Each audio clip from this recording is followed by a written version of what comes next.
Bonjour à toutes et tous et bienvenue sur Le Monde Télévision dans le JT des associations avec une semaine, comme vous le savez, consacrée à la communauté de communes de Loire et Bercé. Passionnée du Moyen-Âge, l'association Ménie de la Licorne met en scène l'époque médiévale pour nous présenter cette association qui organisait samedi dernier une grande journée sur ce thème à Château-du-Loir. Et bien nous recevons Franck Hémon, le président de l'association Ménie de la Licorne. Bonsoir. Bonsoir.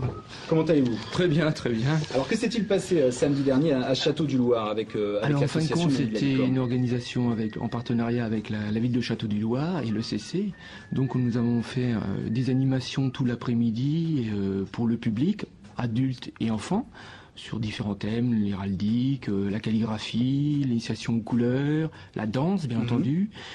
Et le soir, nous avions un concert et un bal médiéval Renaissance. Alors ce type d'événement, je dirais que c'est un peu l'apéritif de ce que vous faites, parce que ce que vous faites, des fois, c'est énorme, c'est grandiose en fait.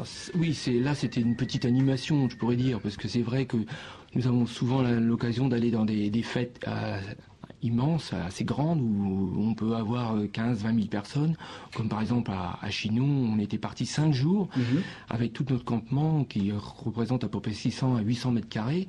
Et là, sur ces 5 jours, on a eu tous les jours entre 5 000 personnes. Comment ça s'organise ce type d'événement là sur 5-6 jours par exemple? Déjà au niveau logistique, j'imagine que c'est énorme. Ah oui, alors c'est vrai que c'est toute une organisation au départ. Déjà, il faut savoir si tous les membres sont disponibles. Déjà, donc on peut compter entre une bonne quinzaine de personnes jusqu'à une vingtaine, ça dépend, avec les amis, puis qui viennent nous donner un coup de main, parce que c'est vrai que donc la location des véhicules, parce que 800 mètres carrés de matériel, c'est quand même énorme.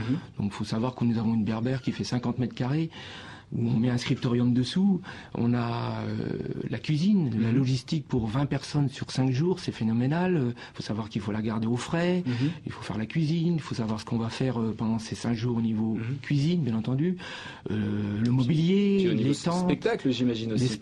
Oui, voilà, préparer les spectacles. Alors ça se prépare en amont, c'est des spectacles qui sont différents suivant l'événement, ou c'est toujours le même spectacle qui tourne un petit peu partout? Non, ça va dépendre aussi du lieu historique, bien entendu. Si c'est un château comme le château de Chinon, où ça va être par exemple une fête, comme il va y avoir une fête à Maillet, on va jouer sur le côté historique local, et on va essayer de rechercher ce qui s'est passé dans la région ou dans le château pendant une période donnée. Alors c'est vrai que des fois les prestations sont prévues par les organisateurs. Ils nous disent voilà, ça va être sur par exemple quand on va à Orléans, c'est la fête Jeanne d'Arc. Donc le thème c'est Jeanne d'Arc, c'est la guerre de 100 ans.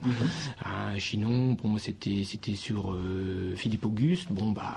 On est parti sur Philippe Auguste. Alors quand c'est des spectacles de 4-5 jours comme à Chinon, c'est-à-dire que pendant 4-5 jours en continuité, vous vivez comme à la période du Moyen-Âge, c'est ça? Oui, c'est-à-dire dès le matin, dès l'ouverture des portes au public, on est en costume, donc il faut préparer. La cuisine, elle commence dès 7-8 heures le matin. Alors c'est la cuisine d'époque que vous faites. Ah oui, au feu de bois et tout ça, oui, c'est donc avec les mets qu'on a recherchés dans des manuscrits, donc souvent c'est la cuisine du 14e et 15e siècle.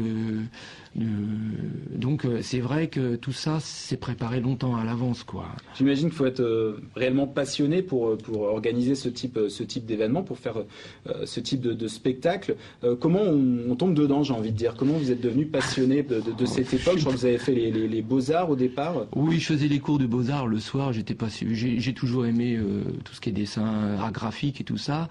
Je faisais l'aquarelle et tout, les pastels, et puis j'étais passionné d'histoire, et sans un musée, j'ai vu des manuscrits, des beaux manuscrits au musée Cluny, et c'est l'enluminure qui est venu, qui est apparu en moi, et je me dis pourquoi pas peindre sur du parchemin. Alors il faut savoir que le parchemin, souvent on pense que c'est du papier, non, c'est de la peau, d'agneau, de la peau de mouton, de la peau de chèvre. Et quelques années après, j'ai dit pourquoi pas monter une association et travailler autour de la calligraphie, de l'enluminure. Et puis au fur et à mesure, cette association, elle s'est développée, elle a grossi en membres. Et puis il y a des gens qui m'ont dit, nous, on aimerait bien faire de la cuisine ou de l'escrime, un peu de théâtre. C'est comme ça que tout s'est... Voilà, tout ça s'est développé et on est parti, voilà. On voit sur les photos tout le matériel, vous en avez parlé tout à l'heure, c'est du matériel d'époque ou vous l'avez trouvé tout ce matériel? Il faut dire, pendant longtemps, c'est du matériel qu'on fabriquait soi-même, parce qu'on avait ne trouvait pas dans le commerce. Bon, maintenant, l'association a des revenus, elle a un budget, on achète une partie, mais il y a encore pas mal de choses qu'on crée nous-mêmes, qu'on fabrique nous-mêmes. Les costumes notamment? Les costumes, oui, on est obligé de les faire soi-même. Donc on essaie de... Nous, la période qui nous intéresse, c'est le 12e et 13e siècle, la période des Plantagenets. Il faut savoir qu'on est quand même dans une région où on a eu Geoffroy Plantagenet, on connaît son émail qui est au carré Plantagenet, donc c'est vraiment notre période.